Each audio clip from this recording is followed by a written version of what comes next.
হরে কৃষ্ণ। অঘ্রাণ মাসের শুক্লপক্ষের একাদশী মোক্ষদা একাদশী। এই একাদশী 2023 সালের 22 তারিখ পালন করা হবে নাকি 23শে ডিসেম্বর পালন করা হবে, সেই বিষয়ে এই ভিডিওতে আলোচনা করা হবে এবং এই ভিডিওতে মোক্ষদা একাদশী ব্রত মাহাত্ম্য কথা বলা হবে এবং পরদিন একাদশীর পরদিন পালনের সময়সূচি প্রদান করা হবে। তাই সকলের কাছে অনুরোধ, ভিডিওটি সম্পূর্ণ দেখুন। ভিডিওটি স্কিপ করে দেখলে কিন্তু গুরুত্বপূর্ণ তথ্যগুলো কিন্তু অজানা থেকে যাবে। হরে কৃষ্ণ। রাধা কৃষ্ণ ব্লগস ইন্ডিয়া চ্যানেলে আপনাদের সকলকে স্বাগত।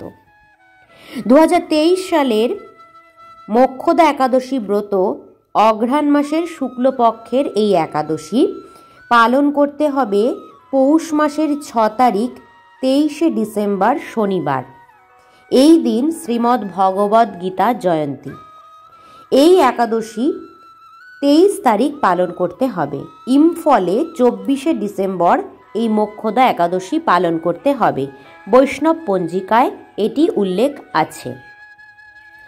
যারা আমিষ আহার করেন তারা অবশ্যই একাদশীর আগের দিন এবং একাদশীর পর দিন নিরামিষ আহার গ্রহণ করবেন। একাদশীর আগের দিন আপনারা রাত্রি 10টা সাড়ে 10টার মধ্যে খাবার খেয়ে আপনারা দাঁত ব্রাশ করে ঘুমোবেন এবং একাদশীর দিন অবশ্যই পঞ্চ রবিশস্য বর্জন করবেন। ধান, গম, যব, তিল, সরিষা, ভুট্টা, ডাল জাতীয় খাদ্যদ্রব্য।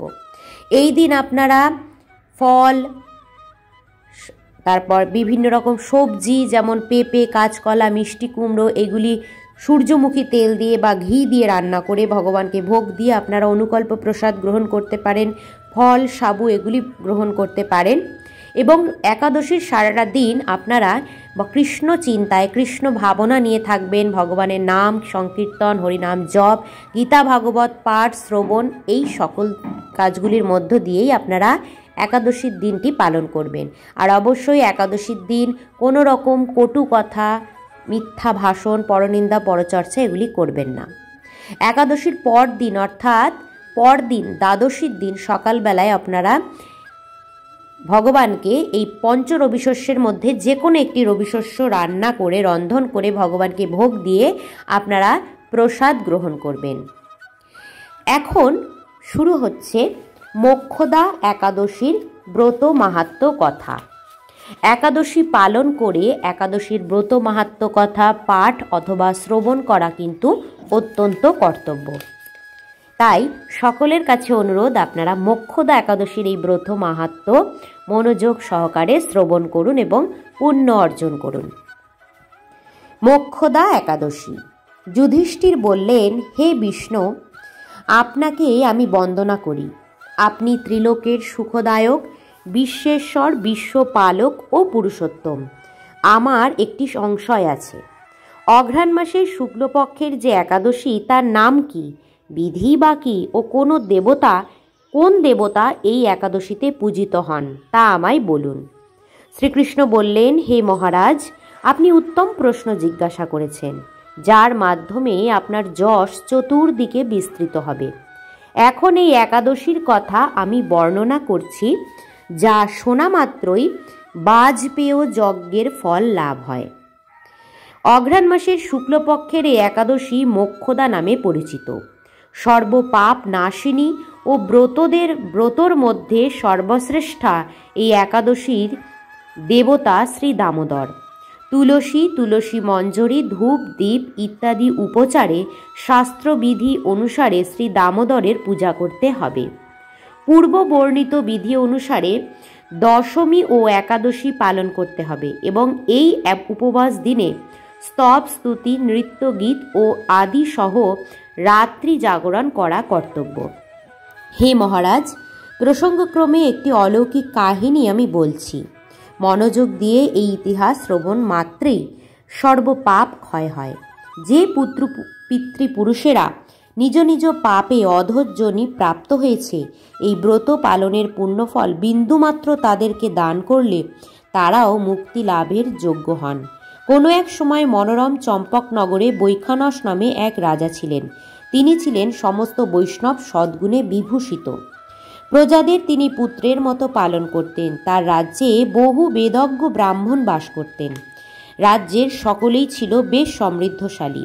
একবার রাজা স্বপ্নে দেখলেন যে তার পিতা নরকে পতিত হয়েছেন। তা দেখে তিনি অত্যন্ত বিস্মিত হলেন। পরদিন ব্রাহ্মণদের ডেকে বলতে লাগলেন, হে ব্রাহ্মণগণ, গত রাত্রিতে স্বপ্নে নরক যাতনায় পিতাকে কষ্ট পেতে দেখে আমার হৃদয় বিদীর্ণ হচ্ছে। তিনি আমাকে লক্ষ্য করে বলতে লাগলেন, হে পুত্র, তুমি আমাকে নরক সমুদ্র থেকে উদ্ধার করো। তার সেই অবস্থা দেখে আমার অন্তরে সুখ নেই। আমার এই বিশাল রাজ্য, স্ত্রী, পুত্র, কিছুতেই আমি শান্তি পাচ্ছি না। কি করি, কোথায় যাই, কিছুই বুঝতে উঠতে পারছি না। আমার পূর্বপুরুষেরা মুক্তিলাভ করতে পারেন এমন কোনো পুণ্যব্রত, তপস্যা ও যোগের কথা আমাকে উপদেশ করুন, আমি তা অনুষ্ঠান করব। আমার মতো পুত্র বর্তমান থাকা সত্ত্বেও যদি পিতামাতা পূর্বপুরুষেরা যদি নরক যন্ত্রণা ভোগ করতে থাকেন, তবে সে পুত্রের কি প্রয়োজন? ব্রাহ্মণগণ বললেন, হে মহারাজ, আপনার রাজ্যের কাছেই মহর্ষি পর্বতমুনি আশ্রম রয়েছে। তিনি ত্রিকালজ্ঞ, তার কাছে আপনার মুক্তির উপায় জানতে পারবেন। ব্রাহ্মণদের উপদেশ শ্রবণ করে মহাত্মা বৈখানস তাদের সঙ্গে নিয়ে সেই পর্বত মুনির আশ্রমে গমন করলেন। তারা দূর থেকে ঋষিবরকে সাষ্টাঙ্গ প্রণাম করে তার কাছে গেলেন। মুনিবর রাজার কুশল বার্তা জিজ্ঞাসা করলেন। রাজা বললেন, হে প্রভু, আপনার কৃপায় আমার সবই কুশল। তবে আমি একদিন স্বপ্নযোগে পিতার নরক যন্ত্রণা ও কাতর আর্তনাদ শুনে অত্যন্ত দুঃখিত ও চিন্তাগ্রস্ত হয়েছি। হে ঋষিবর, কোন পুণ্যের ফলে তিনি সেই দুর্দশা থেকে মুক্তি পাবেন, তার উপায় জানতেই আপনার শরণাগত হয়েছি। রাজার কথা শুনে পর্বতমুনি কিছুক্ষণ ধ্যানস্থ হয়ে বললেন, হে মহারাজ, পূর্বজন্মে তোমার পিতা অত্যন্ত কামাচারী হওয়ায় তার এরকম অধোগতি লাভ হয়েছে। এখন এই পাপ থেকে মুক্তির উপায় বর্ণনা করছি। অঘ্রাণ মাসের শুক্লপক্ষের মোক্ষদা একাদশী পালন করে সেই পুণ্যফল পিতাকে প্রদান করো। সেই পুণ্য প্রভাবে তোমার পিতার মুক্তি লাভ হবে। মুনির কথা শোনার পর রাজা নিজ গৃহে ফিরে এলেন। সেই পবিত্র তিথির আবির্ভাবে তিনি স্ত্রী, পুত্র ইত্যাদি সহ যথাবিধি মোক্ষদা একাদশী ব্রত পালন করলেন। ব্রতের পুণ্যফল পিতার উদ্দেশ্যে প্রদান করলেন। ওই পুণ্যফল দানের সঙ্গে সঙ্গে আকাশ থেকে পুষ্পবৃষ্টি হতে লাগল। হে পুত্র, তোমার মঙ্গল হোক। এই বলতে বলতে বৈখানস রাজার পিতা নরক থেকে মুক্ত হয়ে স্বর্গে গমন করলেন। হে মহারাজ যুধিষ্ঠির, যে ব্যক্তি এই মঙ্গলদায়িনী মোক্ষদা একাদশী ব্রত পালন করে তার সমস্ত পাপ বিনষ্ট হয় এবং মৃত্যুর পর মুক্তি লাভ করে। এই ব্রতের পূর্ণ সংখ্যা আমিও জানি না। চিন্তামণির মতো এই ব্রতটি আমার অত্যন্ত প্রিয়। এই ব্রত কথা যিনি পাঠ করেন, যিনি শ্রবণ করেন, উভয়ই বাজপেয় যজ্ঞের ফল প্রাপ্ত হন। হরে কৃষ্ণ। তো আপনারা এই মোক্ষদা একাদশীর ব্রত মাহাত্ম্য থেকে জানতে পারলেন যে এই ব্রত মাহাত্ম্য শোনা মাত্রই বাজপেয় যজ্ঞের ফল লাভ হয় এবং এই একাদশী আমরা যদি ভগবানের প্রীতি সাধনের উদ্দেশ্যে সম্পাদন করে তার পুণ্যফল ভগবানের কাছে প্রার্থনা যদি করতে পারি যে আমার এই একাদশী ব্রতের পুণ্যফল আমি আমার পূর্বপুরুষদের অর্পণ করতে চাই। যদি আমরা আমাদের এই একাদশীর পুণ্যফল পূর্বপুরুষদের অর্পণ করি, তাহলে তারা কিন্তু নরক যন্ত্রণা থেকে মুক্তি লাভ করবে এবং তাদের আশীর্বাদ আমাদের জীবনে কিন্তু আমাদের জীবনের সকল উন্নতিকে, অগ্রগতিকে ভরিয়ে তুলবে। আমাদের জীবন আনন্দে ভরে উঠবে পূর্বপুরুষদের আশীর্বাদে। তাই সকলের কাছে অনুরোধ, অবশ্যই বাচ্চা থেকে বয়স্ক সকলেই এই মোক্ষদা একাদশী ব্রত অত্যন্ত নিষ্ঠা সহকারে পালন করুন এবং অবশ্যই মোক্ষদা একাদশী ব্রত পালন করে আপনারা ব্রত মাহাত্ম্য শ্রবণ করুন। এবার আমি বলবো পরদিন পারণের সময়সূচিটা কখন।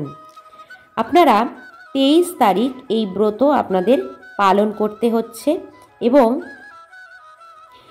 এই পারণ সময়সূচি হলো 7ই পৌষ, 24শে ডিসেম্বর পারণ সকাল 6টা 14 থেকে সকাল 6টা 26-এর মধ্যে, অর্থাৎ সময় কিন্তু খুবই কম। পারণের সময় অত্যন্ত কম, সকাল 6টা 14 মিনিট থেকে সকাল 6টা 26-এর মধ্যে। এইটুকু সময়ের মধ্যেই কিন্তু আপনাদের পারণ সম্পূর্ণ করতে হবে, অর্থাৎ ভগবানকে ভোগ দিয়ে সেই প্রসাদ আপনারা গ্রহণ করে ব্রত সমাপন করবেন। তো এইভাবে আপনারা একাদশী ব্রত পালন করুন, অনেক আনন্দে থাকবেন, ভালো থাকবেন। আর একাদশী ব্রত পালন এমনই একটা জিনিস যা আমাদের গত পূর্বজীবনের সমস্ত পাপ আমাদের বিনষ্ট হয় এই একাদশী ব্রত পালন করলে। তাই সকলে একাদশী ব্রত পালন করুন, আনন্দে থাকুন, ভালো থাকুন, সুস্থ থাকুন। হরে কৃষ্ণ।